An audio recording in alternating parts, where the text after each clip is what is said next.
Hello and welcome to the Dive Season 4, Episode 19. I am Kobe, joined by Azael and Mark Z. Yo, what up? No, I don't know what I'm doing. Get me out. Oh, no. Mark about to drop a diss track. Mark's I about have to no go idea. leave and not come back. That's what he's about to do. No idea what that was. But welcome to the show.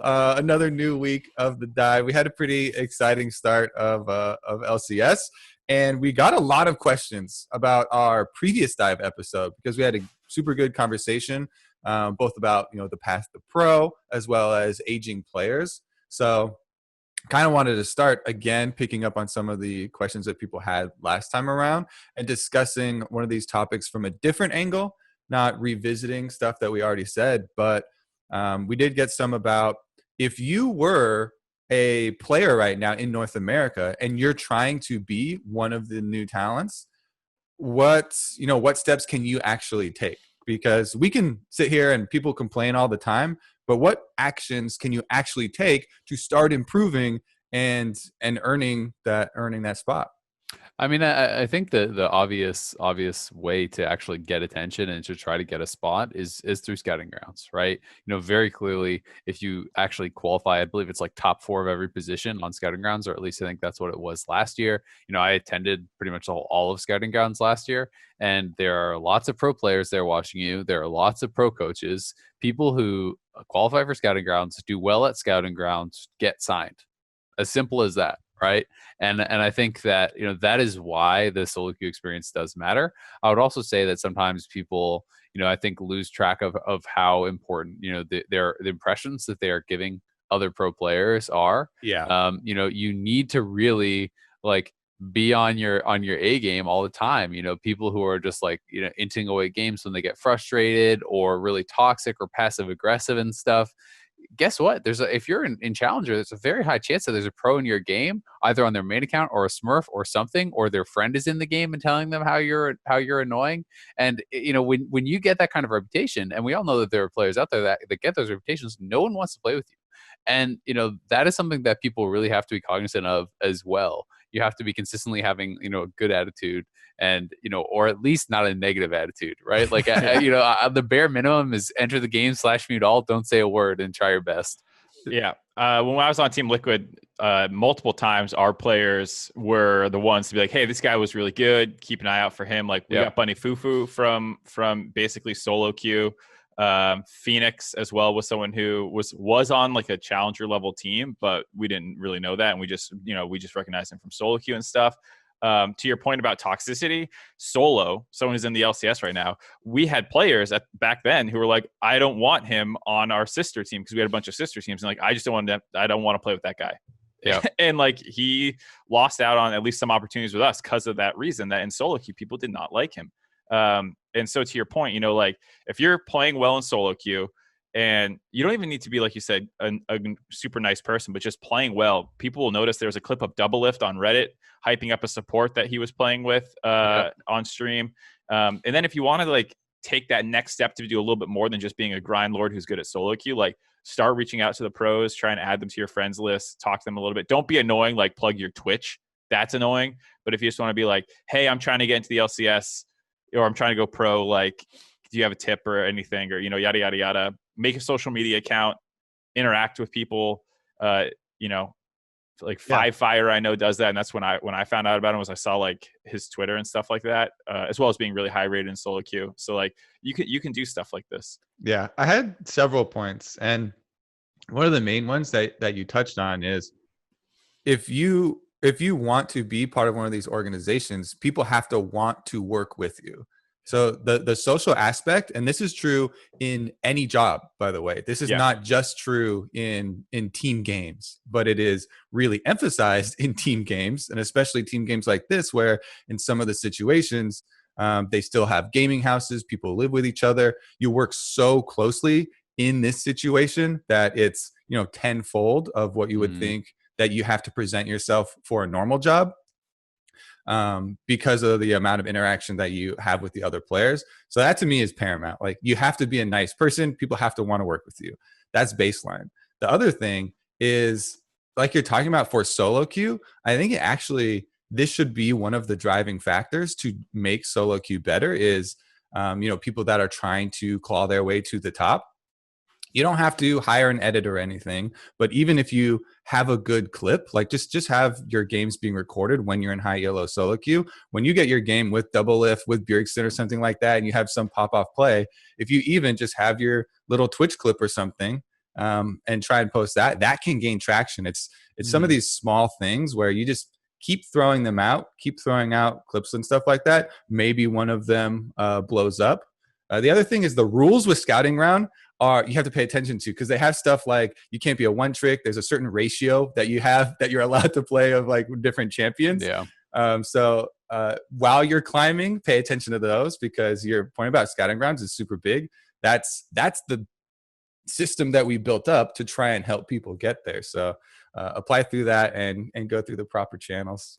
Yeah, I mean, it always sounds so cheesy talking about like just like be nice, you know what I mean? But in WoW and stuff, like, because that's where there's so much of my experiences from. It was always so true. It was just like if someone was high rated and people liked them, even if they didn't think they were as good as like their teammates or their pros or whatever, they would be willing to play with them. And sometimes you can learn so much from playing with a current pro who can kind of impart some knowledge onto you. And it's like, if you get along with this person, people are more likely to recommend you, more likely to want to play with you and do it with you and promote you, when these opportunities come up. So, I mean, that I think should be a bit of a driving force. But at the end of the day, it's like, you have to be good, right? That is the biggest factor is your skill. And I mean, that is why, there are players who, sometimes like have attitude issues, but are still around in the LCS, because at the end of the day, everyone wants to win, right? And that's what it's always going to kind of come down to. All right, next up, we've got your boy Aphelios. Whose boy? My boy, your boy. It's Nope. really all of our boys, right? Moon's boy. Probably the second most infamous champion right now. I would say I would still put Yuumi as the most infamous. Zoe is so happy these two showed up. Zoe's out there. She's like, good. Everybody look at I'm not with those guys. I'm not. Yeah, they suck. Who look at those stupid champions? Who designed those? It was pretty cool though. The last weekend, LS had a tweet about people playing against Aphelios, and there's always these big kind of groupings where social media will just glom on to an idea, and everybody kind of pile on one way, and then someone points out, hey, look the other way, and then everybody kind of piles on looking the other way. And it is important to always have multiple, perspectives and look at it from the other side. For me, when I see Aphelios, I always bring up, play Syndra bottom into it, because you can also throw Aphelios' turrets just like you can throw Heimer's turrets. And the weakness of Aphelios, and to me, it's always kind of funny when people point out this specific weakness of like, oh yeah, that champion's not OP, just hit him with crowd control and 100% to zero him. That's the counter to this champion. That's counter to every champion. Yeah, exactly. You're like, oh yeah, that makes sense. I actually just 100% to zero in CC, but it actually is like more true for Aphelios because he doesn't have dashes and it's easier to land those forms of crowd control. So it is still worth bringing up the point of, hey, use Syndras, use Blitzcranks, use those types of things to try and attack him. Use champions that will dive. Because that is a weakness, but you also can't lose sight of your overall team composition and how it interacts, with other things, because that's exactly what happened at TSM, right? They do this bot flex for Syndra into Aphelios. Sick, you have your super good matchup. Let's go, and then they just like completely forgot about the rest of the game. Fiddle mid, tank fiddle mid into tanks. Like all of a sudden, who's gonna kill the front line? Nobody. Okay, we'll lose the next game. Yeah, I mean. Sorry, go ahead. All you. All right. I was going to say the other thing too is like the guns that he has out can really change like how you interact with them, because like a lot of immobile champions, you would take like assassins or melee things and like kind of dive into them. But if he has like red gun turret, like that's a pretty gnarly combo to try and jump onto. Yep. And like there was a play, I forget which game it was, where like people tried to dive in Aphelios and he had red gun out and he ulted. And they like had two people go. It wasn't a clean dive, but like they misplayed. And I guess this is maybe a little bit to Ellis's point about people not playing around him correctly. But it is difficult to play around him compared to other champions because of things like this, where his situations are so wide and varied, where you're like, oh, it's a 200 health Aphelios. Every other 200 health immobile marksman, I just go in and kill him real quick. Boom, 700 health back. And you're like, okay, I could have seen the red gun and but in the moment when there's so much else going on, it can be difficult. Yeah, I think that's the main complaint that I still see around this champion is that it requires so much of a different, thought process to play around than most other marksmen. Mhm. And when you look at it, and we've even seen in our pro games, Mordekaiser goes up. I believe it was double if was the Aphelios. It was Viper goes up and ults him, walks up, and normally you're like, all right, you take the champions away, you just put the roles there. You're like, yeah, that's how you kill them. You go 1v1 melee range with this Aphelios. And you're like, well, okay, wait a second. He's got Crescendum and he has Severum, the healing and the Crescendum, the highest close range damage guns plus the healing. And he just annihilates the Mordekaiser. Oh yeah, duh. Like you should not. You have to change and adjust for so many of these. And situations. then Viper did it like 2 or 3 more times in the same game. But like at the same time, like what do you like? If he has those guns out, you just go, okay, I'll go AFK until you swap to guns that let me play the game. It's. I think that's where I land on it. Is like, yes, he's a little OP right now. Some nerfs can adjust that. No, people don't play around him correctly. It's a little column A. And then the part of column B that I still definitely, sympathize with is like, he's still also just a little annoying. He's just, like, it's just obnoxious to have to play around some of these components.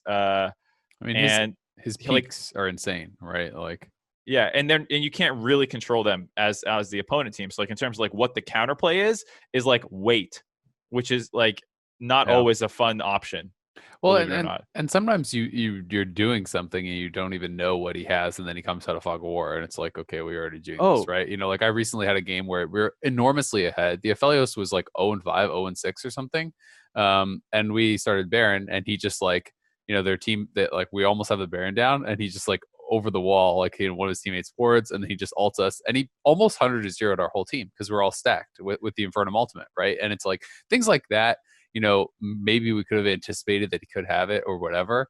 But like the peak potential of his damage is so crazy with some of these AoE guns, especially, Infernum and some of the different combos that he can have, like splashing off of minions to other minions and then to you and things like that. Like it is pretty shocking. But I would say, like, generally speaking, at least in solo queue, this champion doesn't even have a very good win rate. And that's like, something that I think makes it more complicated to balance, right? And then the designers basically have to decide, like, okay, do we just like not like what this champion is doing for the game?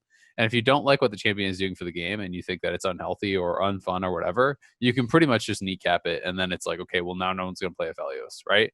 But looking at it right now, like Plat Plus 47.75, even in Diamond it goes up a little bit, but 49, which is not surprising due to the design of his kit, right? Yeah, he's built for these big moments. And it's like Challenger is always so hard to look at win rate wise because there's just not enough pick rate. But it has a 45% win rate in Challenger according to this website that I'm looking at. So it's like his win rates aren't astounding. Sample size matters a lot, and pro play is very different because it's more passive, and people generally, are able to farm more freely and get to a point where they can kind of take over. And I think to me, like I don't know exactly what LS is talking about, if he's talking about it specifically, but that's sometimes how I see things when I hear about players talking about like, oh, this is punishable. People start trying to punish it. Like if you watch 2v2 in pro, and this goes for any region, like there are sometimes games where people like will pick like Thresh or whatever, and they don't even hook once in the entire laning phase. They don't even try, right? It just becomes this like very passive, farm it out style, where they're kind of waiting for later. And Aphelios benefits a lot from that. And I also think that champions like Caitlyn can be pretty problematic for Aphelios. Like there are some strong laners that I think we're not really seeing like back in LCS these days that are doing well in solo queue. Like Caitlyn's win rate has been pretty high for a while. It had kind of fallen off, but I think Caitlyn is back pretty heavily. I do think even things like Ashe can do well. If people are going to AFK farm, you can try to take scaling options into it and play like things like Jinx or whatever. But we're mostly just seeing people kind of be willing to take the trade of like Ezreal versus Aphelios, and then if you play it passively, well, Aphelios is probably going to be worth a lot more later. Yeah, I mean Ezreal can be good in lane because Q's in super long range, but the pros are able to use his team fighting so well. And that's one of the things I want to get right into the patch notes, because Aphelios is getting nerfs on live on 10.13 that is coming out, and they're attacking some of these key areas. For me, one of the big ones was that he can annihilate Baron actually like no other marksman when you have Crescendum. They are nerfing the Q sacking to epic monsters. He can still do it pretty well because of the way it works with the other guns proccing and refreshing them. Like if you have sniper rifle and you start like poking enemy champions, so there's still some options for him. But I really like taking away some of this.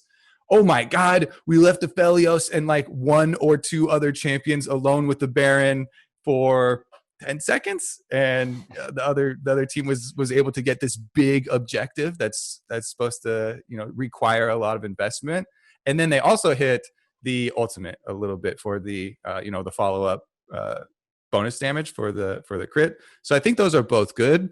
Some that are not directly targeted at Aphelios but will touch him are also the Conqueror stacking Runon's thing that they fixed. Death Dance also got hit a little bit for ranged burst reduction. I think it was it's Dance. only you take only 10% less damage instead of 20% if you're ranged. That's all marksman. Yep. But that is a big Aphelios thing, I think, right? Yeah. Because it's like he has a lot of self-healing anytime he has his red gun out, and it's like it hits a certain point, right, where it hits this threshold where you actually just like can't out damage his healing. In Axe 1v4, that was like insanity. He didn't even have red gun; he just had a ton of chakrams because he used his blue gun well on the wave. Yeah, I mean it's shocking. I've looked at clips before that I was like convinced were bugged and sent them to the designers and stuff. I'm like, this makes no sense. And they're like, I think that's how it's supposed to be. And I'm like, what the heck? There was one I remember, it was like FBI last year, and he didn't even have a red gun out, and he healed for something like 1100 in one auto. And I'm just like, what the hell? Just because it's like all the splash and you're healing off the healing, it's just nutty. That's why I like the Conqueror change also, because Aphelios built Runon's Hurricane, and you could have the multiple prongs getting the different stacks. So a lot of little kind of fringe things that are going to affect him. Definitely like it. Are there any specifics in this patch you want to call out? Because I had a couple. I have one of my jungle technology use a different sneaky champion. You're not going to do the Nocturne one? This sounds like you have something else. No. That's too mainstream. Nocturne's already. I'm mainstream. We saw it this weekend, and it's getting a buff. One is a bug fix. One's also a buff. The basic attacks reducing Umbral Blade's cooldown by 2 seconds instead of 1 second on monsters will help his clear speed and heal technically, but the clear speed is the most important part of it. Just getting the AoE proc more often and the bonus damage from it. Yeah, the two things that really kind of popped out to me were the Ornn change, because I mean Ornn is still such a mainstay in competitive. Now essentially what it is like, previously if you built HP or mana in lane, you just had that amount of HP or mana added to your current bar, right? So if you built a Ruby Crystal, you gain 150 health. Now it's going to be based on your percentage health, and your percentage health will stay the same. So you're not getting that full amount from items, which makes like the standard kind of like catalyst rush that like a lot of people do in a lot of cases, a lot weaker for lanes. So there's more of an opportunity to actually bully out the Ornn. And if you're able to actually like make him run out of mana and force him back, and he can't just buy a mana crystal and things like that, then that can really change his strength. And I do think, especially for tanks, like if you're able to force a TP before they have a good buy in situations like that now, that can completely, reduce the priority on a champion in competitive play. And then the other one was the Zoomies nerf for Yuumi. Ooh, the big one for Yuumis. Yeah. So this one, like, I'm gonna be honest, I haven't I was looking at some of the math, but like it is a little bit complicated in how much it's actually going to do. I was listening to Freak talk about it on his patch rundown. So essentially, the base cost was much higher previously. It went from 100, now it is 40, but it is plus 15% max mana. So any situation in which you are building, getting additional max mana, like if you have Mana Flow Ban and Presence of Mind, which every Yuumi ever took, then it becomes monstrously more expensive, right? Mana Flow Ban and Presence of Mind, it gave you at full stacks 750 more mana, right? And then if you have that, basically at all stages of the game, the heal cost more than double, essentially. This is kind of like a generalization. There is some differences based on your level. If you are building no flat mana whatsoever and not taking that from your runes, then the mana costs are the same, but it's like, can you actually heal enough then at that point, or are you just going to run out of mana because your mana pool becomes very small, right? There is like some world maybe in which you're just trying to stack all mana regeneration. Freak talked a little bit about like, well, in the world where Yuumi has a blue buff, it's just kind of just like a fantasy world, but like in a world where you have blue buff, it's actually the same, right? But I do think, in practice, it will be very difficult because you did rely so much on presence of mind and manifold band to really become abusive late game and be able to just spam your heals out nonstop. So this could, I think, just completely remove Yuumi from competitive play. Whether or not that's a good thing or a bad thing, I think a lot of pros would say that's 2 thumbs up. I do think it's cool when we see champions like Yuumi situationally. I don't think it's cool when it just becomes like you should pick this all the time. But I think it's probably going to be in the gutter after this one. Yeah, I mean the change is obviously targeted to get rid of the top off healing that you get with her, and this is something that you go all the way back to. Oh my god, I'm blanking on his name. I can see the picture, the Anivia picture on the forums. Oh my god, he had a long post about healing in League of Legends. Morello. I'm pretty sure. Was he the one who had the top off healing post way back in the day about how he doesn't like that whole archetype of like Soraka and people like that? His item reduces healing. Yeah, I think so. I'm pretty sure it's him. But yeah, he, and it's something I can totally agree with. Like you're in these like Baron standoff situations and like you chunk someone and Yuumi goes zip and then heals them back up and it completely negates the last 20 seconds of gameplay. What's that sound effect again? Zoop. So I understand all that, but that is one of the PowerPoints of this champion was that like you just sat on your Olaf and made sure that whenever he ate poke, he was fine until you decided to go in. Yeah. And you can still use her probably pretty well with Olaf in the all-in situations, but in every other situation, it feels a lot weaker. You're going to be I mean, realistically, in most situations, like I still think you're going to have to play Presence of Mind and Manifold Band, or you just didn't have any mana to do stuff before. You're only going to have like a handful of spells to actually be able to really get anything done. And it's like, sure, if you are on Olaf and you start killing people off and getting Presence of Mind procs for all the mana back, then okay. But most situations, it's like the power is actually not about the Q. The power is about the heal, right? And especially in pro play, everyone rushes the Theans. And, the Q is just amplifying your heal, right? That is where this champion becomes ridiculous is you Q, and every time the Q fills up your Athenes, and then your Athenes is this big bonus heal, and you're untargetable and great. If you're running out of mana, you're going to be pretty worthless. Yeah, I actually think that this is one of the champions that there's not a great way to balance it until it gets a rework. And it's a pretty new champion. So I don't know about the rework process because to me, how about this idea? If you're nerfing it this way and you're just gonna say, well, the Yuumi player just can't do stuff as much. Like you just don't get to interact as much because you're gonna run out of mana even if you build mana. Before your point, Isaac, the problem with this from a design perspective that I see is that Yuumi was designed to be the simple champion. Yep. And if you're making it so that you have to be extremely intelligent about mana usage, guess what? It's not that champion. It's not the sit on there and press E when someone takes, damage anymore. It's press E at the right time now. And like some of those things that were supposed to be easy about the champion, like aren't there. You pop off, you have to auto and pop back on. It's not that complicated, but it's like that wasn't now with the healing and it's becoming a more complicated champion, which goes against what the whole point was a little bit. Yeah. I mean, I think it's actually really hard to balance if you're trying to keep it this whole attach thing and really simple. I think that for pro play, there's lots of really cool things you could do, right? Like you can essentially make Yuumi put herself at risk to have increased rewards, right? It's like, what if there's a situation where the heal, you can actually target people with your heal, and it does more when you're detached or whatever, right? Like, so you bounce off and things like that. Or Yuumi took a percentage of the damage dealt to the person she's attached to. So Yuumi actually has to detach in fights and heal herself and then and reattach, things like that. Like that is something that I would see as really interesting, where it's like you're attached to an Olaf and half of the damage that the Olaf takes, or a third of the damage that the Olaf takes, is directed to you. And the only way you can heal yourself as a Yuumi is actually detaching and healing, right?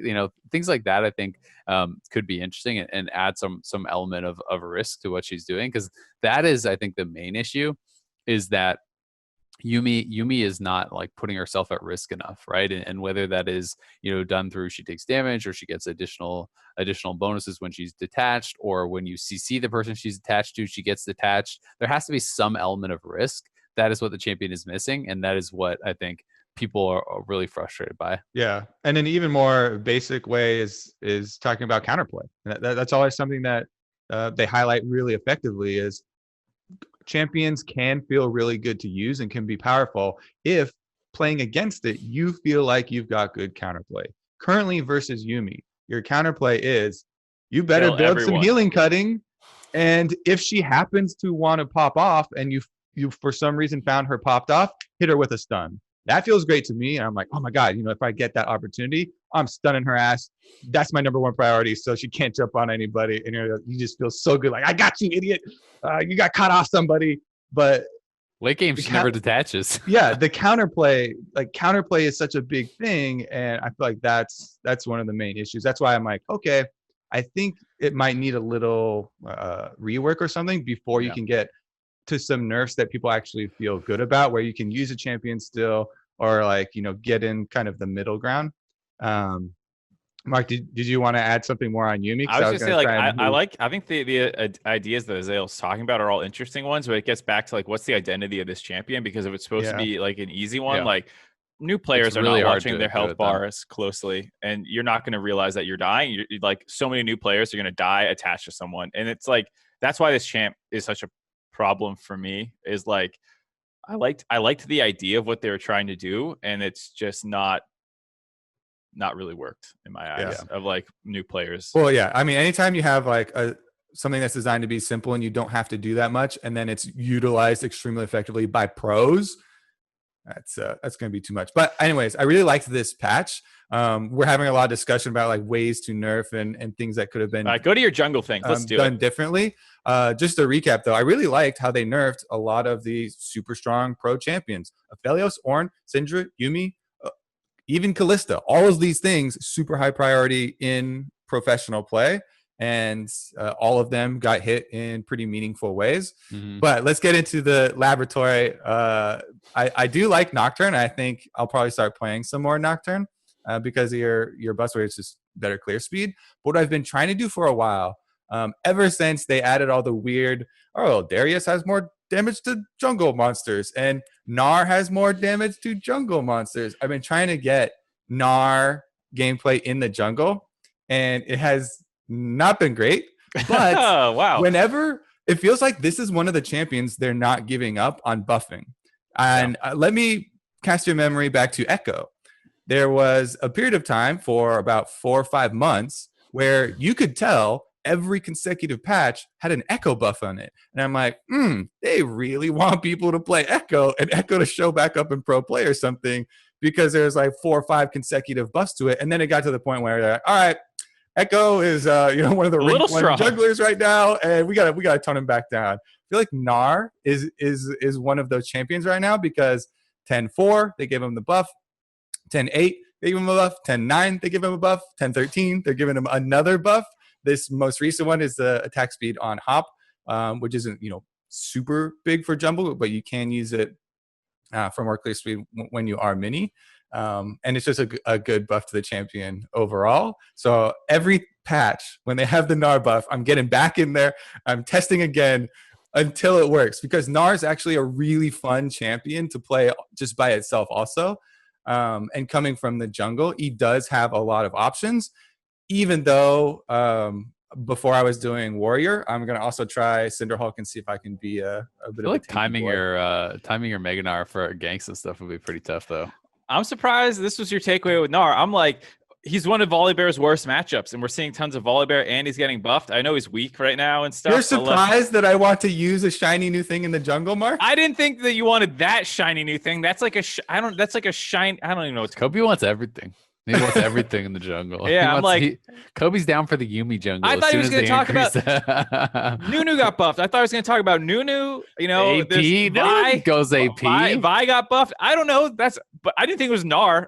I thought I didn't think that's who we were going with the Gnar buffs. I thought we were going to talk about Volibear counter. You know, one thing I will say about the direction they've taken with Gnar and why I'm really happy that, you know, it's, you talk about the number of buffs, and I know a lot of people have been talking about that. What I have noticed is that they have done very, very minor bumps in the direction that they want, and I'm way happier to see it be like, ooh, it gets a little bit here, a little bit here, a little bit here, right? And I know people always meme these kind of things like, aha, 2 base AD or like whatever, right? It's like, yeah, I'd rather see 4 of those and it gets slowly to the appropriate point, instead of they're just like, well, I think if we give him a 5th ability, he'll be pretty good, you know? And then it's like, oh, crap, he has an 80% win rate, you know? Like, I like the little nudges in the right direction instead of just like go for the home run.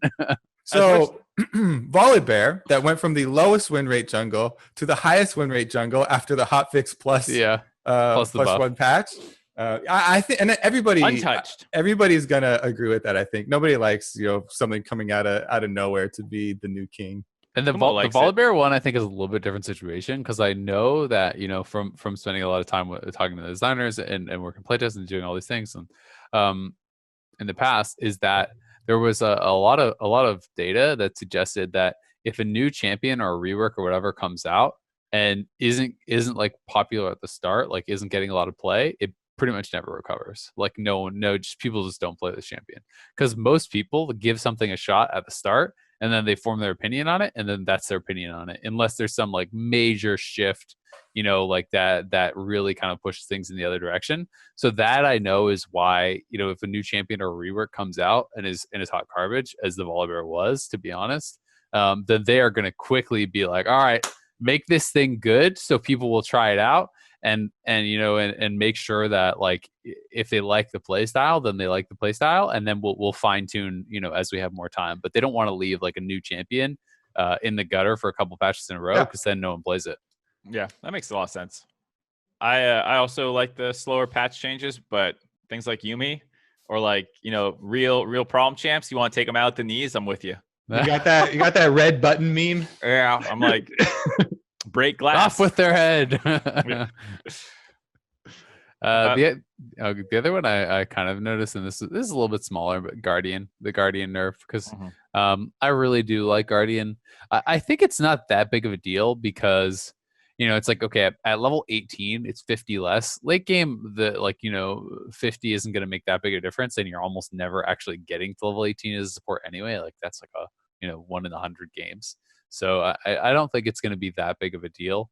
But I do think that it makes some sense that it's getting nudged. I know in pro, at least the opinions I've seen from pro players seems to be like much more negative on Guardian, but like Guardian is so high win rate on a lot of champions, and not just melee champions. Like, I've actually been taking Guardian on a lot of enchanters and things like that in the bottom lane against like all in champs. Like, if you're playing Lulu or even Janna or Nami or any of these champs, Morgana, against any sort of all in lane, Guardian is pretty much always the best thing you can actually go for, you know, especially now that you can actually just build like the relic shield options. You have a little bit of health there. You have the Guardian shield, and you can end up getting like fairly tanky just with that. And being Guardian allows you to go into like bone plating and overgrowth and things like that too, where it becomes actually very difficult to all in the enchanter.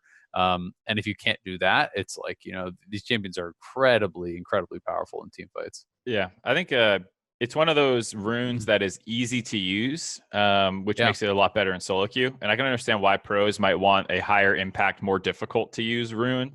So, well, you just got louder, Mark. Did I? I don't think I did anything. You sound great, Mark. Keep Thanks. going. I don't know what I did, but yeah, like the same way we talk about champions being balanced. You know, that applies for runes and setups and items. And Guardian is just so easy to use now. Yeah, I think this one is clearly one of the ones where balancing, they set out tiers with that they're going to balance for. And since it is so easy and it's just flat shield health amount, this one's not being balanced because of pro. This one's being balanced more because of solo queue. Yeah. Speaking of pro, Get in there, Mark. Are you okay with me doing the transition? I don't do many transitions. Oh, actually, wait. I jumped the gun. I forgot about that. I messed it up. Oh, okay. See you guys. You take care of it from here. Never again. All right. I get lost. Something else that has actually been talked about quite a bit lately is kind of toxicity in games, and one of the changes that I'm actually really excited about is going to start getting tested or coming out in 10.13, and this is actually champ select muting and message blocking and reporting. That is something that I think people have wanted for so long. I'm actually really, really happy about this because it's so annoying when you have to mute a player in game and they're being super toxic and annoying or whatever, and it's like you come out in a champ select and then they can just start flaming again and talking to you and they're no longer muted. Yeah, you're spamming your Alt F4, you're spamming your escape. You're like, I don't want to see it. I already know, get me out of here. I don't want to see it anymore. Yeah. Completely agree. Especially because sometimes even at the beginning of the game, you get right into champ select and you just hit. People are saying they're going to hold champ select hostage and stuff. Yeah. I'm excited for this, and I don't know if this is just like my bad experiences or getting a little bit unlucky, because I know there is just like, okay, sometimes you just get bad streaks of being with some rough players or rough teammates or whatever, but I have been experiencing a lot of like toxicity and just like kind of like holding games hostage and this type of thing. It's been so much. It's just you. I don't know what you're talking about. All my games have toxicity in them. All positive mental attitude. But I've been getting a lot of like, the score is 4-2. But the 2 is my top laner's deaths, and he wants out. And it's like FF15, team 1 FF15. He's gonna run it down the sideline till the end of the game. Like I was having so many AFKs, so many of that, and normally like I don't feel like I get that much of it. Yes, it is an element that exists in every multiplayer game I've ever played, and it's extremely frustrating, and it completely ruins my game when it happens. I actually even think it ruins my game when it happens on the other team, to be honest, because I don't really enjoy playing out a game where someone's just inting and you're just waiting for it to end. You already know what the result is. Like, the fun for me of League of Legends is, like the fight to win, right? Like that kind of battle. And if it's already a predetermined result because someone's inting either on their team or my team, I want out, and I want out now. And like, just get me to the next game. So I'm hoping that this, will maybe push the needle a little bit. If you can, report people in champ select and post game lobbies, maybe get some of these people who are being a little bit more egregious in trouble. Yeah, I would say there's an important bullet there that says, for now, champ select reporting is only in place to collect data, and they're using that data to plan out their further investment. So it's a phase 1 type of deal. Hope it goes well. It's so long overdue, man. Like the amount of games and stuff that go bad in champ select, and like you like report, and then you have to type in, it's like 30 minutes later you have to type in like, yeah, they said this stuff in champ select. Like it's so removed from like when it happened that I'm excited for the champ select mute button and also report button. Yes, I have liberally been using the mute all, and it has resulted in better climbing. So I can just do mute all even earlier now. Perfect. All right, Speaking of pro play, Mark, it's your time to shine. Speaking of pro play, we weren't talking about pro play, Mark. What do you mean? Speaking of pro play, let's talk about the LCS, guys. Transitions. This week, why don't we try and talk about teams a little differently? We'll talk about whether or not. Let's do it, Mark. That sounds fun. Why don't we try talking about them if they're over or underperforming relative to our preseason expectations from a power rankings idea. And stuff. That's good. I'm glad we've got Mark here, Zale. Me too. I just smooth all those little wrinkles out. That's what I'm here for. I'm the glue guy. I just keep things moving. Smoothing out the wrinkles in the brain over there. Yeah. Those have been well ironed out. So Golden Guardians. What do you guys think? What's up with Golden Guardians these days? Well, Mark, they did lose their last 2 games back to back, but I still have an excitement for it, isn't it? Huh? Yeah, in addition to last week. But the new news is that they lost the previous ones, and one a bit surprising that you might not suspect, the one versus CLG. Are you guys, because I know I was personally, especially coming out last week, and their only loss was the loss to Team Liquid. I was still super excited, and I was kind of invigorated to see this team really embrace the Demonte and closer combination. Closer, super aggressive carry. They want to put him up as, all right, we're going to play a lot of power farmer, take over the game junglers, Graves and Nidalee type of thing. And we're going to have Demonte also on some sort of a aggressive champion where he can go for kill pressure or roaming with closer. And they kind of want to embrace this style. I still like that's their identity. And I still have excitement for them, but did last weekend bring it back down to Are you saying they're reality underperforming for you or overperforming? I would say that with the change, it is underperforming of my new perception, but it is overperforming since bringing in Demonte from last split. So my answer is going to be that they're underperforming right now because I expect this team to have an upward trajectory with the new roster and with the new identity. So I would agree. I'm going to say underperforming. I think I would be much more negative, but their loss to C9 actually gave me some hope. I think that was actually their best played game of the year. And it was in a loss, but you're against C9. And that actually felt like a composition where they had clear direction, where they had clear win conditions, where they were, willing to go at C9 to fight them nonstop. And I thought it was really smart. I thought they made some major mistakes, like trying to defend that tier 1 tower bottom when Closer was backing off, and it was already going to be like a 3v4, but then Closer was farming his jungle, farming the Krugs beside it. So then it was a 2v4. So clearly there was some issues still there. But like that felt like a good direction for them to go. If they can replicate that level of gameplay against other teams, they'll beat most other teams in the league with that play style. But previous to that, I was actually really disappointed with their play, despite the fact that Closer had been kind of running over the early game on Nidalee and having some really impressive performances there. They're obviously prioritizing his picks. Like he kept playing into Trundles and he got Graves and slammed Dignitas, which we now know Dignitas is, one of the worst teams in the leagues. But the next two games on Nidalee, even with big advantages against TL and stuff, it just felt like Golden Guardians had no idea how to play out a poke composition later on in the game. They were drafting very heavily for poke. They did Nidalee Jace. They did, I think Zoe Nidalee. They had Ezreal in there for some of the games. And it felt like even with these massive leads in the early games, they're just like, oh, what now? And every game kind of felt like sitting back and not really being sure how to progress the game state, not really sure how to actually go anywhere with it. I mean, against TL, they were... Yeah, if they had a Flame Horizon in the jungle, they got Ocean Soul, and their late game comp was like so poor that they couldn't actually fight it out still. Yeah, I'm definitely in the underperforming camp because if you extrapolate their season, I don't think they'll finish basically 4 and 16 would be if you just timed it by 4, but like around that number, that just doesn't feel like where they would be 4 and 12 or something like that. Like that feels too low. I know it'd be 4 and 14, but I'm just saying multiply by 4.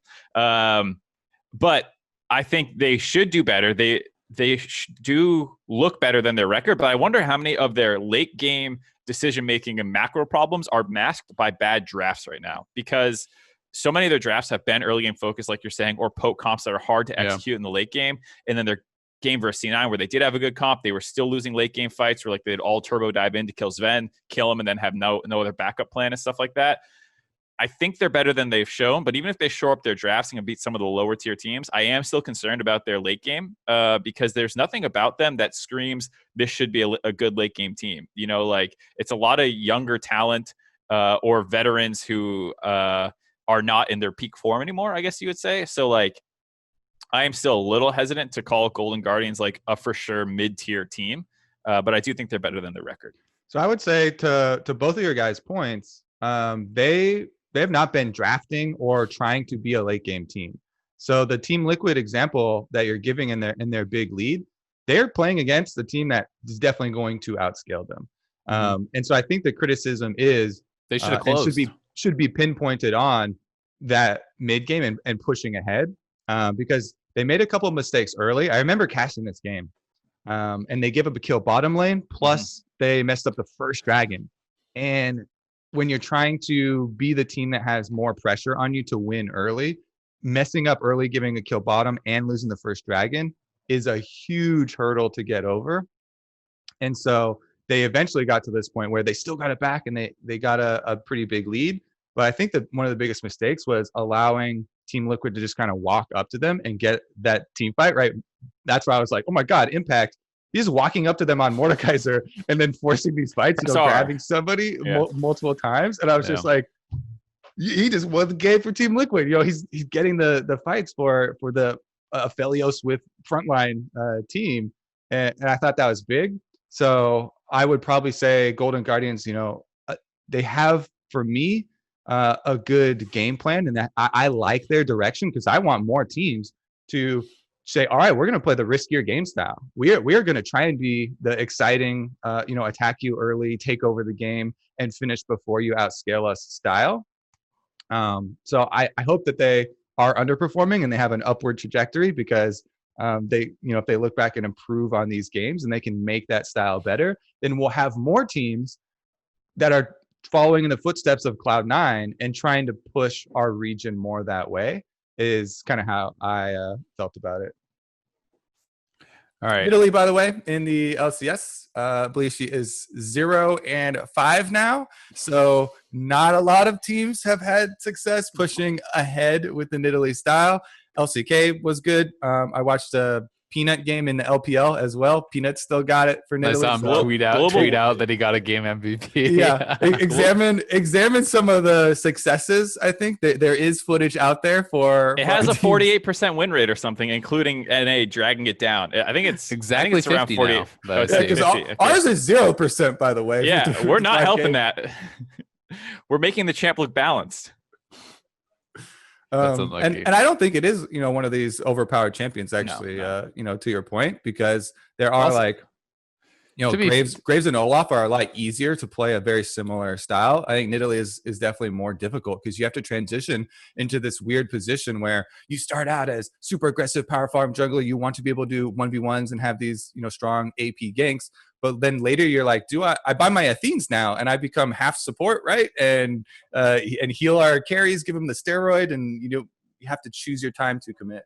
I think the other thing, to be fair, is you got to look a lot at the teams that played it, right? It's 2 gating losses, 2 closer losses, and then Wiggly when they got perfect gamed. Yep. So, we haven't had any of our top teams playing it. But, moving on, another team I think that has been underperforming quite a lot is 100 Thieves. Yes, they did have a really tough strength of schedule, as everyone is really quick to identify and talk about. Their first 3 games were arguably against 3 of the best teams in the league. But this is a team that finished, second, third in the regular season last split.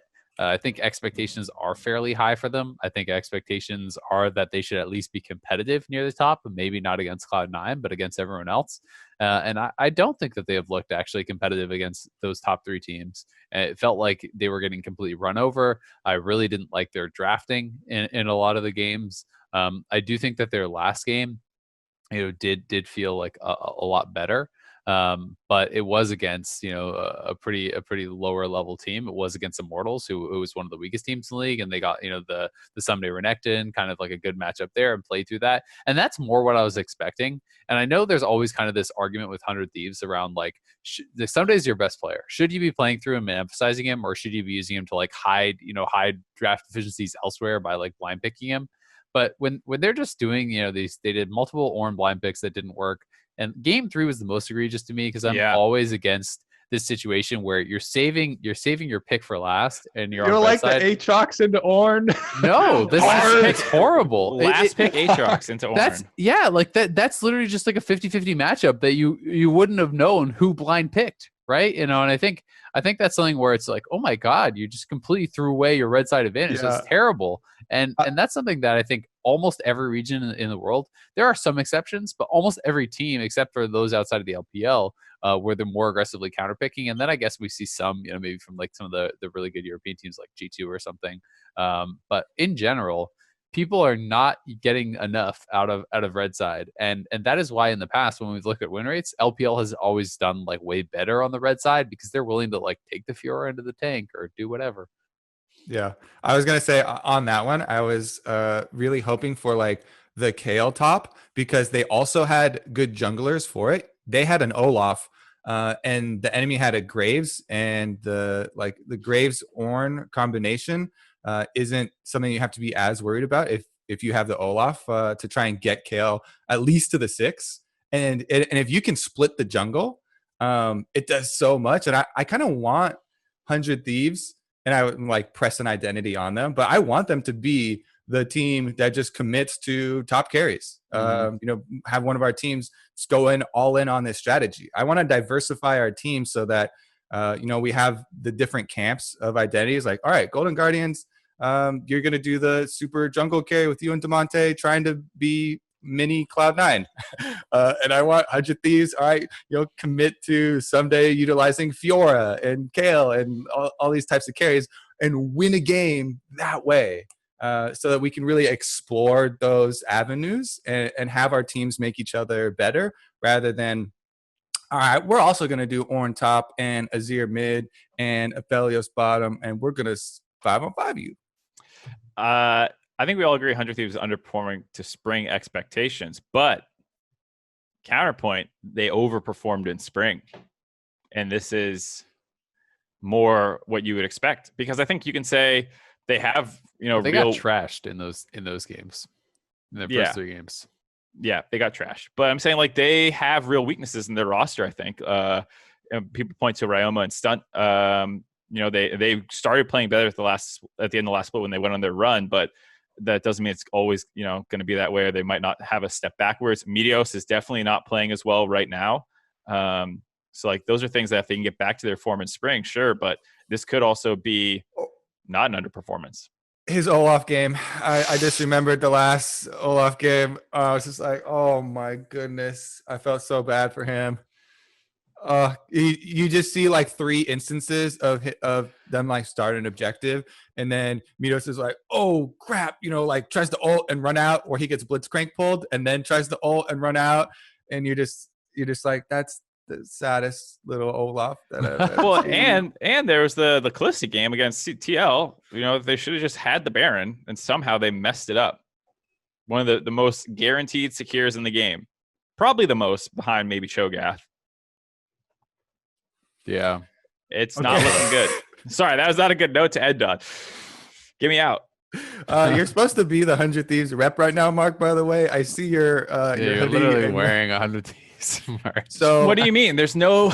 It's a Cloud9 chair behind me. Bring us back on an uplifting note, because they got the hard strength of schedule out of the way at the beginning while they were also struggling. Yeah. So I think that you can correlate, and you'll have an easier schedule. Plus, you'll be improving. That will get morale up on the team at the same time, and I feel like we can have.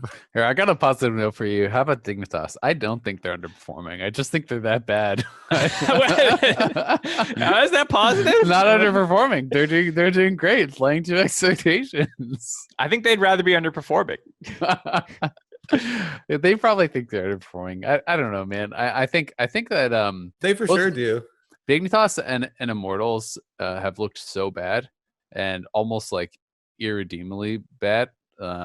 It has been really disappointing. I was actually really excited for Acadian coming into this split, and I do think it is underperforming. I'm kind of just joking, because Acadian in the past had looked really good on power farmers, and that had kind of been his style where he made his name for himself. So I was kind of hopeful that he could have a resurgence. Yeah, Graves, yeah, that's the one that always kind of stuck out to me. But both his Nidalee games were so bad. It just felt like he wasn't getting any sort of an advantage. He had it into Trundle, really wasn't able to get any sort of an edge there.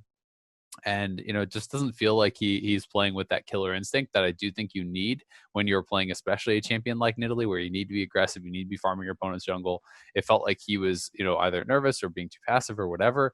But he was kind of just sitting back and power farming his own jungle. I don't think their roster swaps have done them any favors. I don't think that Viper's looking good at all. Dignitas just seems like an absolute mess. Yeah, I mean, Huni, for all the things people can complain about him, which are probably pretty fair, he is still talent-wise very good and skill level, and he has a great mind. He has a great mind about the game, and there's no world where Viper is an upgrade over Huni in my mind. So Dignitas is going to do worse than last split. Okay, yeah, he's cheaper, as you're saying, and so I don't think that their players are all permanently 9th, 10th place team. So in that sense, I would say, yeah, sure, some of the players are underperforming. But when you show me this roster, 9th and struggling to pick up wins is exactly what I think they are, to your point about why I wouldn't say that they're underperforming. Not to say that Johnson and Afro didn't have some good plays and like on other teams could be on a much higher team. The players to me are not 9th place across the board in their positions. But this combination just to me will not succeed in summer. And that's why we all pretty much universally had them power rank super low.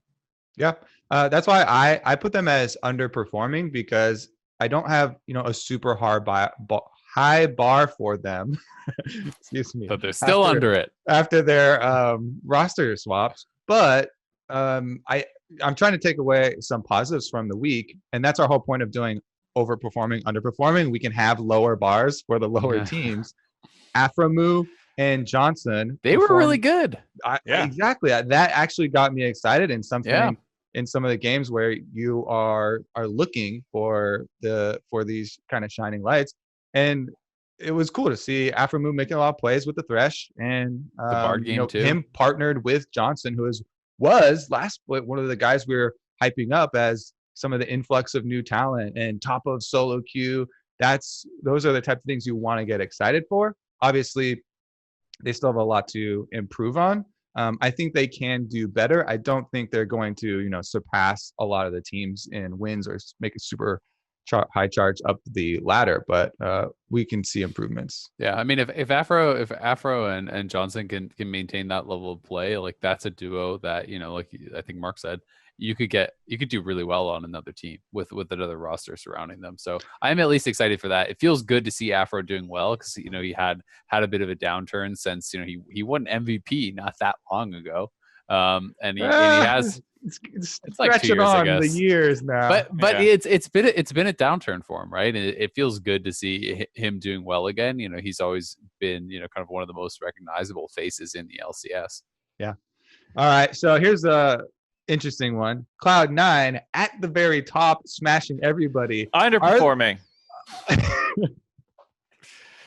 I mean, what can you say about Cloud9 at this point? They're clearly the best team in the league. They have such great individual players and synergy and drafting. I think you could say that they've made more mistakes this split. I think Blabber has made a lot more, even in their first game versus FlyQuest that they won, his invade. Jack was popping off at us for like, how come my boys aren't getting the players of the week? Yeah, it's like, well, maybe you're getting solo killed, and it's like, some players, like they have such a great roster that we hold them to this higher standard a little bit, which is why the bar is up here, to your point about talking to these teams. From the bar that they set last split, I do think it's fair to say that they're underperforming a little bit. So they're when you look at the team as a whole and the results, they're still just absolutely crushing every single game, including against EG, who looks to be the second best team, in my opinion. So I think as a team, I wouldn't say that they're underperforming, but I do think they're having some of those kind of like boneheaded moments or whatever you want to call it. And yeah, I was responding back and forth with Jack a bit, and I think one of the things that as much as people say, oh, Cloud9 gets the raw deal there, on some of these things, because it's like, oh, one small play, one small misstep on Cloud9 and your team's so good that now you can't win Player of the Week, or you can't win this, or people like aren't going to give you the credit. But the other end of that I don't really hear people talk about almost at all is that when you're on a team that's that good, you get away with stuff that you don't get to get away with on bad teams. Like when Blabber, that Trundle game, when he just like charges into the river with like full knowledge of everyone being around, and it ends up being like a 1 for 3, right? And it was like he ran it down. Like that was a terrible play, and he made up for it the rest of the game and played great. But if you are on Dignitas or Immortals or even some of these middle of pack teams, that game is over now. You don't get to try again. You don't get to come back from some of these big mistakes, right? If Licorice, if he's on a bad team and he's playing Jason of Volibear and gets solo killed, your super strong Karma is not coming up to top lane to save it. Yeah, and you're probably going to lose the game. And what we're going to probably talk about at the end of the day at the analyst desk is, well, they counterpicked for top and they got solo killed, and that's and there goes your win condition. So that's the thing that people don't always take in consideration as well. There are going to be mistakes that happen because Cloud9 plays crazy aggressive. They're clearly by far the best team in the league, but it's silly to pretend that there's not a benefit to your play when you have this good of a team, because they can make up for each other's blunders, and you can initiate a fight that's really bad and have another player on the team just completely outplay it and make that a winning fight, and all of a sudden it looks good. And the final point I'll throw on this is that like when you get these 2-0 weeks from other teams, it's not like C9 versus this one other team. It's C9 versus every other team in the league when you're comparing what the players have done. And so like if Blabber makes a mistake and they still get 2-0, but then there's another team that went 2-0 and their best player didn't really make mistakes that weekend, that person's probably going to be the one to pick it up. I think it is important for us and for Reaper to be the super strict parent and say, you must deliver A+ to me all summer long, because this is our, you know, our firstborn that we want to send to represent us at Worlds and gain some accolades, you know, take over. So we stop getting bullied. So I agree. And I'll also put them as underperforming because, you know, we have these super high standards and we want to keep them also looking at any points for improvement. It can be super hard. And all players over the years have talked about when they are on the dominating team, it becomes difficult to look for these areas of improvement when you can just be like, well, we won the game anyway. But they should still keep these critical eyes on anything that they can find to improve. Because again, like I really want them so badly at an international event. We got robbed not getting to see them at MSI. And this is my big hope for our whole region. And the one thing I'll throw in there is that it's not like C9 didn't have these kinds of games in spring either. So like when we say like underperforming, it's not like, and I don't even think that they're underperforming as a team. I think that they actually are really good. I kind of disagree with that take. All right, yeah. I'm saying like if this is like the bar that we hold them to, they're like here. You know, like they're just like It's been some games where Blabber has killed himself both weeks, and that's basically what we're talking about. And Licorice eat a minion backwards and had one misclick that we're harping on. You know, like these are really nitpicky things, and they had games last year, like the TSM game that they won, where they lost a 2v2 mid and like Blabber killed himself, and then they they're still the best team in the league by a mile. It may be unreasonable, but I want them to be perfect. Yeah, is that unreasonable? My favorite play of the whole split was that Blabber kick, right? That like insane Blabber kick in the base, where then Licorice just dugs the guy away immediately to safety. So yeah, I mean they have mistakes like that at times, but they're clearly by far the best team in the region. So you have to hold them at a high standard. That's why we're being critical. CLG though, overperforming, I would say, by a lot. Was talking about Jack. So credit to Jack. I saw him actually put them pretty high in his power rankings. He was the only person I really saw that. So, I had heard that they'd been doing pretty well in scrims, and maybe, some of the reasons that we thought that they would be good in spring are now materializing, because this was a team that like back in last year's summer actually looked pretty good. And then we're like, oh my God, they got Crown, they got Smoothie. They're going to be even better. Or at least, they were telling us it was going to fix a lot of their issues. Then they became abysmal. Now they've had some time, so maybe some time with the team, is allowing them to gel, is allowing things to really start clicking. I don't think that they're going to be a top team still. I do think that they're going to be mid or lower end of the pack, but all of us had them between 8th, 9th, and 10th, right? And they were our aggregate like 8th or 9th. So I do think they're overperforming, and I think they should be pretty happy about it. They've already equaled their amount of wins from spring. They're 3-1 versus they were 3-15. Yeah, I mean, I would say that you should remember the strength of schedule. I think they have by far the easiest schedule because they played both Immortals. But even given that, they went 3-15. They lost those teams last time. I know. And you're the one who placed them 10th. So I put them 8th. I believed in them. Just do remember that. However, the tangible improvements are really there. And that's why I also think that they are overperforming. And I'm glad to see these improvements in the team. They did make some changes, putting up Exogen into the coaching staff as well. And I know Jack placed a lot of his power rankings on like the scrims that Cloud9 had against people. Mm-hmm. And that's why some of the players also were talking about CLG being a lot better this split and being surprised in their first week when they lost so convincingly. And so, the perfect most gamed. convincing way, getting perfect gamed. So I definitely project them to be better than last split. But you can still say they're overperforming from last split, and you need to give them credit for these improvements, because you don't just jump up to the top. It's it's incremental improvements. You're gonna have to go up a couple rungs on the ladder first. So I'm definitely happy and excited to see the improvements here. Yeah, it really depends on the bar, because if the bar is like we all had them in the bottom 8 teams in the league, they're probably gonna. If I had to say right now, if I think they're gonna finish better than 100 Thieves, who I had above them, I think they will actually. And like that doesn't make it an overperformance if my opinion changes. But to Kobe's point about the record, if you do that kind of extrapolation again, and they're finishing 14-4 or 12-6, that does still feel a little bit too high for me. So I still slot into the overperformance, and I am a little bit concerned about the Volibear picks, because Rune's really good about picking up new champions, and people seem drastically underprepared for Volibear this weekend, where they're taking Mordekaisers into it, and like a lot of matchups that will struggle into Volibear, and just it didn't feel like people were ready, and CLG abused them really hard for that, and Rune popped off this week. He was definitely in the player of the week discussions, but that's why I'm still a little waiting for the other foot to drop, like Kobe, when they get to harder competition, when there's less volatility in drafts. Even they themselves fell to it at once with the full poke comp. I also really like that they've adapted the Twisted Fate. I think if Yeah. we're pointing out specifics in their strategy, they really should be getting credit for a lot of things they're trying. Pobelter on Twisted Fate, this is a champion that he spams in solo queue, so he's very well equipped to immediately take it, with the Twisted Fate being used all over the world.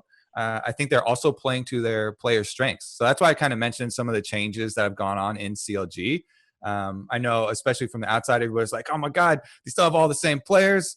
But, they are making a lot of improvements in the strategy, and in some of the ways that they're managing the team. So do like that. Let's move on. Let's see. So how about some of the top teams then?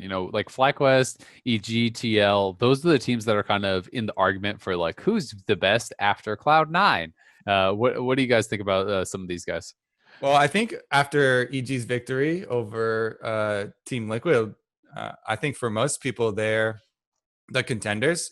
Also because the way they play, and 1-3-1 with Jizuke, again, they're still showing like we are one of the best teams, at least in North America, at pulling this off. So I'm definitely excited for EG. And it comes back to my theme of like, all right, I want unique identities for each team to push the others. And it feels like EG is going to be this one for us to really spread the map. I'll put them underperforming. I didn't like their casted mid. I thought it made them look worse against C9 than they really are. The same way CLG's bad draft for their first game. Like this is one where you take one of the weakest pre-6 mid laners champions and give it to your playmaker, and then against C9, who's great in the early game. I understood the idea, and I actually don't hate the idea. I just didn't like the execution of it with like his greedy runes and stuff like that. Yeah. But overall, I think it made them look a lot worse than they actually are. So in some sense, I could even say that they're underperforming. I mean, they absolutely dumped on TL, right? They got slammed by C9, but then they basically did to TL what C9 did to them. And I think I was way more positive on the Kassadin pick than other people. I still think that there is even if EG is the clear second team, I still think that there's clearly a big gap between them and Cloud9. Cloud9 is obviously, our very best team by a lot. I do think that the runes and the item buy and everything from Jizuke was kind of foolish. He went Conqueror. That is very much a late game thing. On Kassadin, not going fleet, not starting Dorans. I think that was really, really greedy. I do like though, so I'm just going to ignore that. I'm just going to talk more about the Kassadin pick as a whole. Yes, it is into Karma Olaf, which is incredibly scary, but this is a real win condition. If you're able to defend the Kassadin and actually, keep him safe in the early game, that 1v1 becomes incredibly Kassadin favored once you have some levels and you're even just like your tier catalyst. Karma can't really hurt you that much anymore when Karma is going for a defensive build like that, when he's going for a supportive build. Cloud9 also had almost no CC at all. So, yes, is it risky? Of course it's risky. Cloud9 is the best early snowballing team. They had strong early game, But if EG was able to defend this champion and get to 16, I actually just think you win off the Caston. I think Caston just completely takes over against a team like that has no CC. It becomes so easy. So like, I think it was, a swinging for the fences type of situation. I think EG went into this saying, all right, we have a 20% chance to win or whatever, but if we can perfect this Caston, then we're going to win. And it didn't work out, and that's kind of how most stuff looks against C9 because they just run over you. But I actually really like the idea, and I do think that Caston can actually fit into a lot of drafts, especially against low CC teams like that. If it's not Cloud9 running that, I think that you can survive probably and win late. Yeah, I'm just gonna have to agree to disagree here, and I think that's fine. For me, choosing that, and to me, Cassidon is one of the most Hail Mary. All right, we got to get to 16, and then we get. Oh yes, there is a pot of gold at the end. You get your Casa win at level 16. Big pot of gold, Kobe. But to me, it's a big rainbow too to get. I'm there. like, I'm squinting. I can't even see that shit. Like that is so freaking far away, and you're doing it against Cloud9, who has destroyed every single team much earlier. I would rather index a little bit less in the pot of gold at the end at the benefit of not having as big of a hole. And you can change and get, Doran's shield and a little bit safer of runes. I don't think that changes the early game as much. It would certainly help a bit, but I don't think that actually changes the early game that much because especially Blabber on Olaf, like you're already seeding so much to the team that is best at finishing out these games really early, stacking dragons, running over mid lane. So, and it's not like the Olaf is going to fall off either, because part of the thing that Cloud9 does is draft so much around allowing Olaf to scale through teammates. Karma and Yuumi beefing him up and allowing Olaf to operate later into the game. So that's why, to me, looking for my dream Cassidon 16 that much later is just way too late. So, I mean, 16, I think you just like auto win in a lot of situations. I don't think that Cassidon is useless earlier than that, though. That's the one thing I will say. I think that Cassidon can actually be pretty strong early on, even when you just have, Catalyst here. You can actually start being relevant. Obviously you're not going to take over the game, but like against low CC comps, you can have some impact. Saying useless would be hyperbole, and usually is, but the amount of influence is definitely so much lower versus Jace, Olaf, Karma, Ezreal, Yuumi. Like, yeah, I just know that people I hear that so much from the community, and like having played it a lot and talked to some people who play it, like I actually think you can start winning a lot of matchups like once you have tier Catalyst. You don't exactly, like you don't need everything. Like he got so trashed. Like people talk about the dive, and like Doran Shield isn't going to protect you from that dive where you're getting 3-man collapsed on from all sides. You're going to die because that was pre-6 and that was really well executed. But he was like half CS before that. And that's what, lost his turret at 10. Yeah, like that's what the different setup might have been able to protect him from, is getting that trash. Like you're gonna take some deaths, you're gonna take some L's, but if you can actually hold on in the 1v1 and be getting farm, then there's always that relevance. You're not going to convince me, and it's fine to have our both our let us know in the comments down below who you said. But Mark, you gotta be choose a side here. Just I see Kobe. Both sides. You both have your merits in what you're call saying. Kobe a 3. I'm casting it. All right. I'm DMing both of you separately to be like, I secretly agree with you. All right. What about FlyQuest? So, most people are saying, like clearly EG is above TL. Like I posted some kind of just like sarcastic power rankings after the last weekend. And I had like C9 way up there, and then a big ladder, and then EG, and then a big ladder, and then TL and FlyQuest. And the one comment I did get was, "Ooh, FlyQuest could be just as good or better than EG." And I got that from a number of people. So, like, what's your guys' take there? It's hard for me to place FlyQuest a little bit. Obviously, they went against C9 and looked okay. They had a game versus Immortals where they kind of struggled more than they should. Then they played TSM, who had that Garbo draft. And then they played Dig and beat them. So, like, I actually have such a hard time when I look at what their drafts were, who they were playing. they look fine to my eyes, even if like in that Immortals game they were playing way too aggressive, like with POA flash ulting in after Rakan already missed his stuff, and like the scrappiness for C9. It's like I just have a really hard time placing them. I think they're good. I think all their players are very talented. There's no real holes where I'm like, that guy is a liability. So I do like them a lot, but both you guys had them second. Yeah, so that's power rankings at the beginning of the year. Yeah, that's why I'm thinking. That's why I'm struggling with this, because I'm not convinced they're the second best team in the league right now. I'm not convinced they'll still be the second best team in the league right now. Projecting their record forward, I actually think that they could end up more middle of the pack-ish, but I could also see them doing better. So I'm kind of like, here, let me step in and help you out with at least making the cutoff. This, would you agree? Cloud9 tier is by itself. We won't even discuss that. But the next tier of Team Liquid, EG, FlyQuest, I feel like that's a good tier itself, even though currently EG, off their super strong victory over Team Liquid, does look a bit above. I still feel comfortable having this be one of our new parameters of talking and judging about teams during the season, be upper bracket playoff teams, lower bracket playoff teams. For me, top 4 is a big cutoff that we're going to have to start incorporating because of the format of playoffs. And I would feel already, even though it's so early into summer, I would stick a pin in that. So I feel pretty okay with that, but I still, like, if we're just saying the bracket is just from 2nd to 4th, right? I think that feels pretty okay.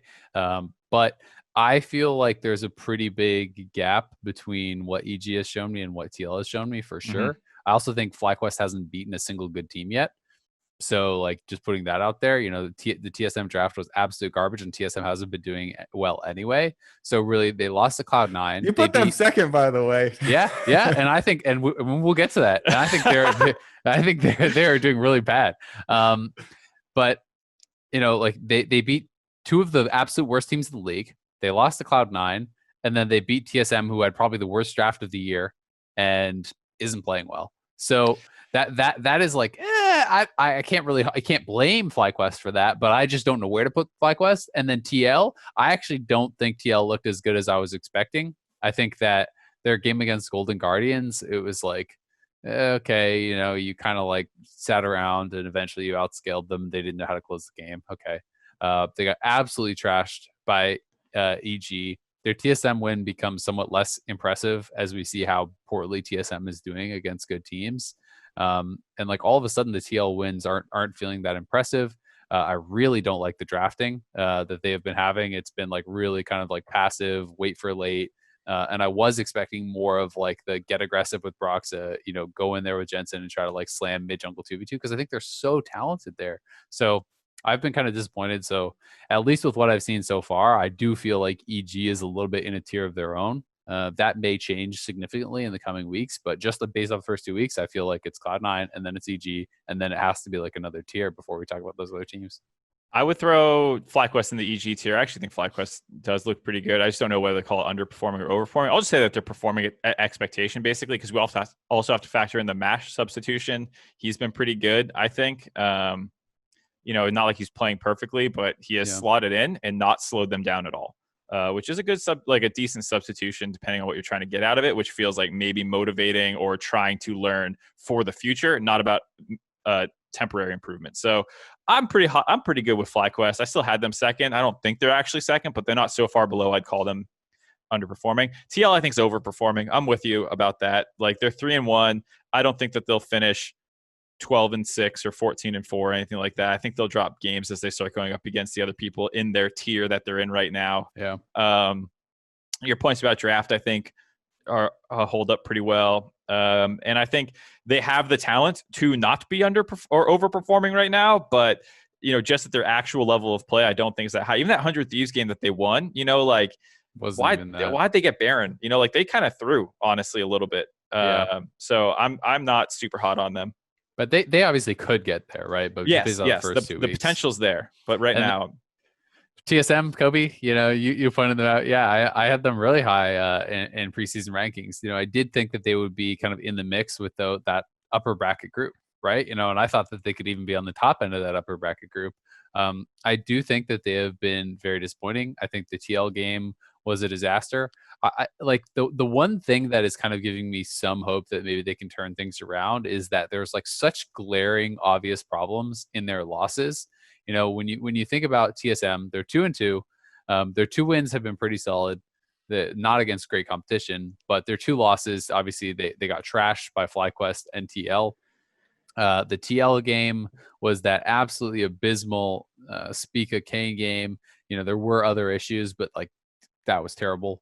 And then their FlyQuest game, oh my God, that draft was seriously the worst draft of the season for sure. Like it was horrible. No, it would for sure beat the CLG draft.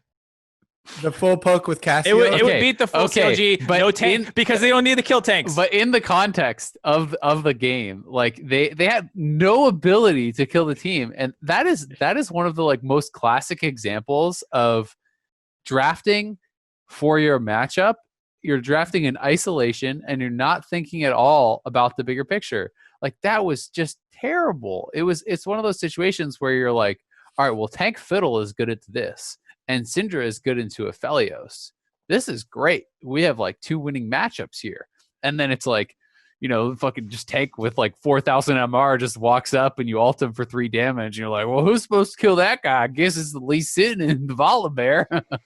and that for sure is what it's going to look like in a lot of these matches where you have either FlyQuest or Team Liquid on one side. Because to me, those teams are very, very similar in how they want to play the game, right? They're the ones drafting lots of scaling, these beefy front lines. And so then up against this class of teams that are actually, you know, fairly high performing teams and play this scaling way. If you're trying to be TSM and you come in and you're rotating all these champ select moves like, ooh, we got our Syndra. Curry, by the way, tweeted out, I'm glad my mind control bait worked with leaving Syndra open versus TSM because everybody knows, you know, that's a Bjergsen go-to. If you're trying to play that game and you're saying, okay, I see our win of we're going to have a Volibear lane top that should win hard, right? Because he's very good early. And a Lee Sin jungle. I mean, Spica, amazing on the previous Lee Sin game. So you're like, all right, we're for sure giving him that one. You can do that. And he created a lot of action early with that. Fiddlesticks can try and shove and create action early. And then, like you're saying, and like I said previously in the show, I love the Syndra into Aphelios as an isolated matchup. They just didn't think about the bigger picture. Exactly. You have to think in your entire team composition. The only way that TSM could have won that game, the only way, is if they smashed early. Yeah. Right. And if you are able to smash so hard early on abusing, you know, Trundle jungle, which Santorin has been extremely good on, and some of these lanes, which FlyQuest actually have really good defensive options, then you can win. But your percentage chance there coming out of draft has got to be very single low, digit. right? And I even think that Syndra wasn't the problem. I think if Syndra didn't get flexed to double it for the first time he's ever played it, I mean, it's one of the best champions for Bjergsen ever historically, and you just had a regular marksman in the bottom lane, you can win that game, right? Yeah. Like, you know, Syndra is not inherently a bad champion. But my Fiddlesticks mid. Yeah. Well, that's what I was going to say is like, you could also find another option with a physical mid or something that's better. I mean, they could have gone for something, but there's not a lot of good scaling DPS physical mids or you know, there's it's like there's Jason, there's Lucian, and there's like you know, Aurelias and things like that, but usually not tank killers. But you know, either way, you know, kind of similarly to how I feel about TL. TL has obviously been doing a lot better than TSM, and that has to be said. But I do think that, you know, they still have the pieces, and because the losses were such glaring errors, it wasn't just like everyone's bad and they can't win a lane. It kind of felt like, ooh, you really overlooked the draft, and ooh, you really didn't do anything, you know, with that Kane game where, you know, it's kind of like this rookie type player. Last but not least, Immortals. Least and last. Yeah, there we go. Last. By the way, I just want to add on the other one, we have to be fair with you know, the rules that we're judging the teams by. TSM is the other team that got a Dignitas and an Immortals game, and those were their 2 wins. So yeah, like we said to CLG, and we're like, overperforming. all right. Yeah. TSM's overperforming. Yeah. Immortals, we said it at the beginning, and as soon as we even heard the roster changes, we didn't have Immortals previously, or at least I did not, in my power rankings previously very high. As soon as I heard that they are having these internal issues where they benched 3 of their LCS players, Hako is out of there, Xmithy's out of there, I was like, boom, immediately they're last on my list, and that is where they've come in at. We are already pretty deep on time, so let's just, I mean, you can say your 2 cents on the. I'm just glad that they've communicated so well about why they made these decisions. That's what makes it so palatable. I didn't expect anything, and I'm still disappointed. Well said. Shall we get to some Twitter questions? Yeah. I actually have an interview with, or requesting an interview with Zabutin to try and get some more info for next week. Let's jump into Twitter questions. So number 1 is from Oblivion's Oath 15. Esports Kobe, Mark, and Azale. Would you rather bring Svenskeren back to TSM, giving you 4 out of 5 of the winningest TSM roster, or bring in Xmithy? Option A, por favor. I think Svenskeren's playing at a higher level. He's been playing at a higher level for a little bit. I think even on the TL days with Smithy, he was really good. But he was never much of an individual playmaker. And I feel like that's what TSM needs more than more control style jungling. It also just feels like that's what the meta is right now. Yeah. Is junglers being able to power farm and dominate and have more influence on the game rather than just setting up your teammates. So I tend to agree the Svenskeren thing. Assuming we're just like, yeah, Svenskeren would love to go there and Xmithy would love to go there and everyone would be happy, then who would you pick, right? Because that's not always the case with former teams. I guess I'll have a follow-up question. Would you add Hanser in there if we're just putting the gang back together again? Because I don't know, I'm a little iffy, but I don't think it's not something that I would instantly say no to, which says something. You're saying there's a chance. Yeah, exactly. Jordan W says, "Hey, the dive. This is Jordan. Just wanted Wait, this is isn't this a oh, right. This is one of our voice messages. Okay. Hey, the dive. This is Jordan.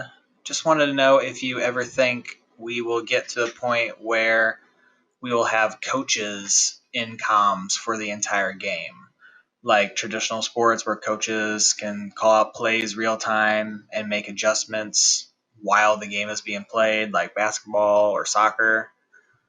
Want to know if you think League could ever go there. Thanks. Love the show.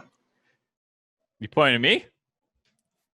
I mean, I don't know where it shows up on Dive when it, YouTube when it moves around our boxes. Oh, that's right. Yeah. But go for it.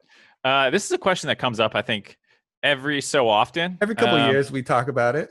Yeah, and my stance hasn't changed too much over those years. League of Legends is a lot different than other sports, where League is, at its core in a lot of ways, an intelligence-based game, like an information game, where you're trying to make moves happen without the person knowing, like ganks and barons and flanks, and how you approach everything is ultimately about what you know versus what they know sometimes. And there is obviously skill checks and all this other stuff, but that doesn't exist in traditional sports. Like you can see everyone on the field. Yeah, so like you have a POV that's limited as a human being, but like there's nothing really stopping you from seeing everything going on. And so having a coach sit behind you in League who can be your brain that is processing this information and keeping track of all these variables for you, who can then just talk the whole time, it takes out a lot of skill that I think is very interesting in League of Legends, and who can manage the most variables while still using their hands real good.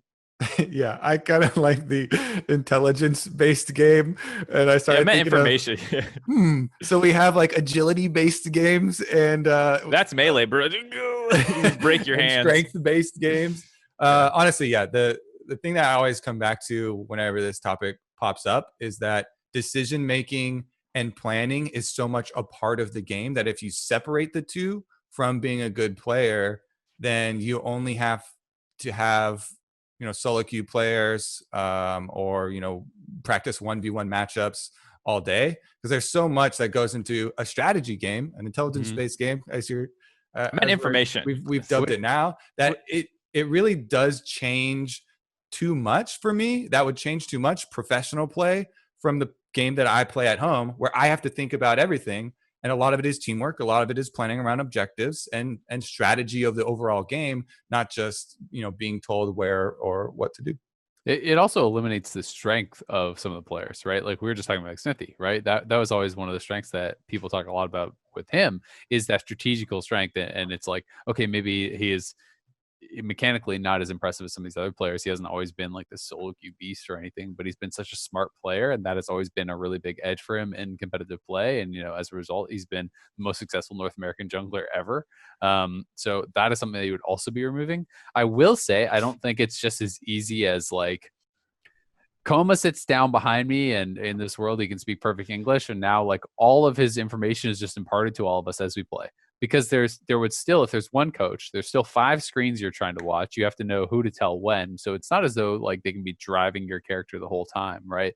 It would be more, I think, like the coach would be more responsible for like, what is the play your team is going to go for next? All right, set up vision around this dragon. All right, look for a pick here. Okay, we need to prevent Baron from being taken. Okay, we need to like make sure we poke them out before we engage or whatever. It would be more that style of thing, which I do think is kind of like interesting. And I think just to like play devil's advocate, like I'm with you. I think it's cooler that we have these players who specialize in that stuff. But to play devil's advocate and play on the other side of it, if it gave better League of Legends, that could be kind of cool too. If there are less of these kind of like boneheaded plays and stuff because the coach is able to do that. And you can also have this situation where it's like the coaches who are the best at doing that also then become a really integral part of the team, right? And that becomes like part of having a good pro team, is having a really good kind of like play caller and shot caller who can watch these 5 screens and know where to look and know what to talk about, and not just like blue comms. So I think that is kind of interesting too. There was actually something with this that was kind of interesting in WoW rating in the last like world first raid. I didn't really follow it that closely, but I read this thing where it was like basically the guild that got world first in this most recent raid actually used a raid leader, like a shot caller, who wasn't actually playing the game. And no one had ever done that before, but they basically like set this guy up who could watch all these different POVs and just like tell everyone what to do. And that is kind of like this sort of premise, put into play, and it did work. And I believe it was like, I think Complexity Limit or someone who got yeah, I remember that world first. So like that, I was like, that's pretty cool, and that's pretty creative. So maybe it could kind of like raise up the gameplay level. Yeah, it would for sure. I mean, the same way like in the army, you have generals who are not like just a foot soldier running out to the front line while also trying to tell everyone what to do. It would definitely level up the strategy.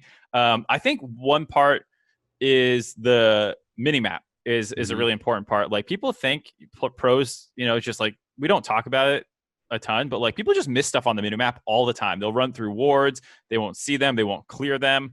They'll just not know that someone was doing something. And this is a huge part of solo queue too. It's one of the things I always struggled the most with, was just map awareness. And that's hard, man. It's hard to do, and that's why it's really impressive by pros, and they will mess it up. And this is an avenue that would just be almost perfectly cleaned up by the coach, just staring at a mini map for a vast majority of the game. I think it just removes some of the skill cap from it. Why we get so excited by players that have the full package. I think we might lose that. Totally. And I will just tag on this voice message. If you guys want to send us your voice messages, it is now, the dive is on anchor.fm. So you should be able to find us on there, and you can actually leave us a voice recording. We're going to be pulling some questions from there. We'll still be looking at Twitter. But also, if you're going to leave us a recording, try to keep it relatively brief. We got some that were good questions, but were super long. And it's not going to fit as well as if you can kind of keep it to a concise question. If you like a Twitter question, if you can type it out as a Twitter take or something, and then say we got Lingo Lidmeyer. This is a test for the dive. Test successful. Perfect length too. Yeah. All right, let's get our next one from Aaron Alexander. That was short and sweet. I just thought that was super funny. that we successfully heard that pulled one off the before. desk. Yeah, me either. Let's get our next one from Aaron. I've been wondering this for a while, and I've been following League for a while with Corki and Ezreal. They both seem to be in different lanes, Ezreal mid and bottom, Corki mid and bottom. Why do you guys think that Corki fell out of the bottom lane while Ezreal fell out of the mid lane? I mean, so there's a number of different components that go into it. One, the big ones for why I think Corki fell out of bottom is kind of damage type.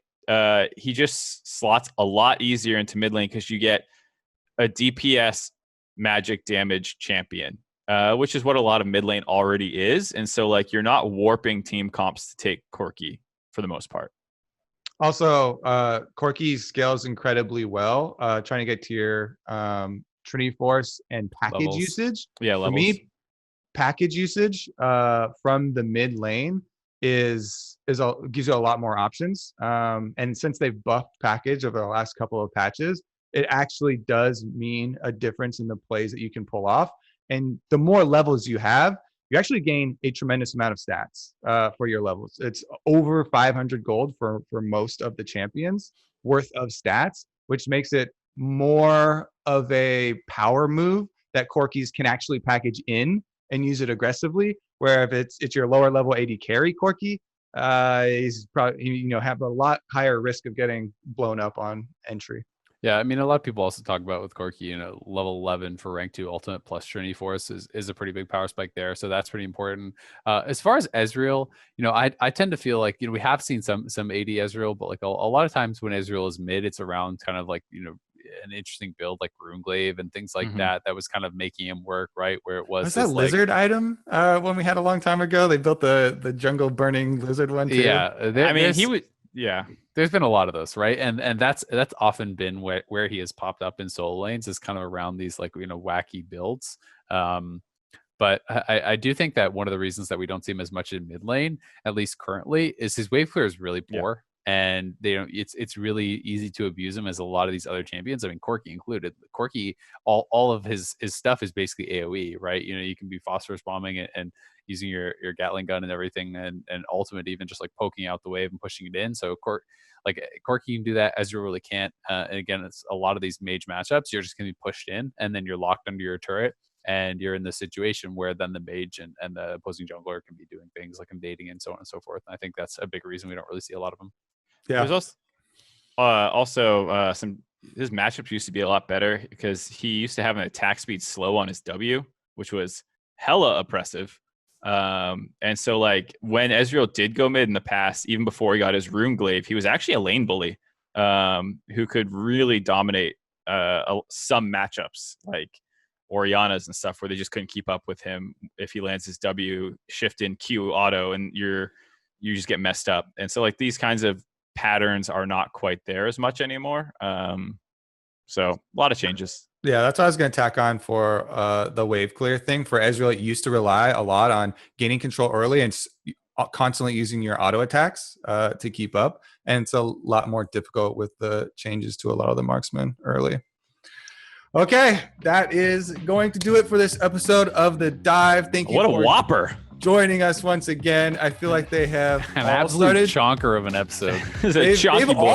They've all begun to really extend and be so long that I don't get lunchtime anymore because I do this or that right after it, and then we go into all of our meetings. So I'm going to end talking right now. Forget cat for Kobe. What about lunch for Kobe? That's what I'm talking about. Still be sure to tune in for the LCS starting on Friday Night League. It's going to return with 2 bangers of matches, CLG versus FlyQuest and Team Liquid versus Cloud9. Take it away, guys. Let's go. Bye.